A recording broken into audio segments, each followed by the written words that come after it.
அன்பானவர்களே, பிரியமானவர்களே, காமெண்ட் பாக்ஸில் வந்து ஒரு நண்பர் சவுக்கு மீடியா சவுக்கு சங்கருக்கு ஏற்பட்ட அந்த மிக கொடூரமான அவமானம், அந்த நான் வீட்டில் அந்த மலம் கட்டில் கிட்டில் சாமி அறையிலெல்லாம் போய் அந்த இதை பீயில் அந்த தண்ணி அதை கொட்டியிருக்காங்க. அந்த மாபெரும் கொடூரம் இது. நான் பொதுவாகவேங்க, இப்போ நீங்கள் ஒரு யூடியூப் சேனல் நடத்துகிறீங்கனாக்கா உங்கள் வீடியோ பார்க்குறத விட உங்கள் வீடியோ கீழே உங்கள் கருத்துக்கு எவ்வளோ பேர் கமெண்ட்ஸ் பண்ணுறாங்க பார்த்தீங்களா, அதை தான் போய் பார்ப்பேன்.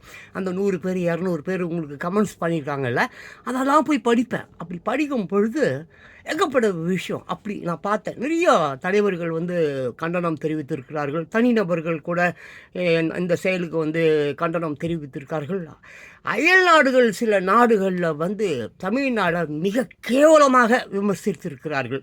ஸோ இனி தமிழர்கள் வந்து அந்த பக்கம்லாம் எங்கேயாவது போனாக்க ரொம்ப கஷ்டம். ஏன்னா தமிழ்நாட்டுக்கு அவ்வளோ பெரிய ஒரு அவமானம். இப்படி ஒரு சம்பவங்க, இந்த மாதிரி ஒரு சம்பவம் உலகில் எங்கேயுமே நடக்கக்கூடாது. ஆனால் தமிழ்நாட்டில் நடந்து விட்டது. இதை அயல் நாடுகள் நிறைய பேர் வந்து இதை வந்து கண்டிக்கிறார்கள். இது வந்து அரசாங்கம் வந்து இதை வந்து ரொம்ப ரொம்ப அல்ப சுல்பமாக நினச்சி அப்படியே விட்டுச்சு. யாரோ 2 பேரை மட்டும் பிடிச்சி வச்சுன்னு இருக்குது. அவங்களையும் சீக்கிரமாக விட்டுருவாங்க, அது தெரியும்.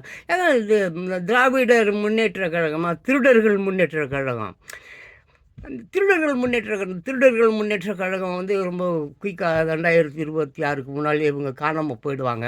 இந்த திமுக தொண்டர்கள் அடிமட்ட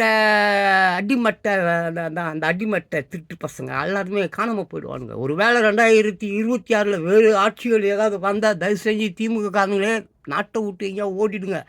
இல்லை ஊடாக வந்து தொட்டி ஒதிப்பானுங்க.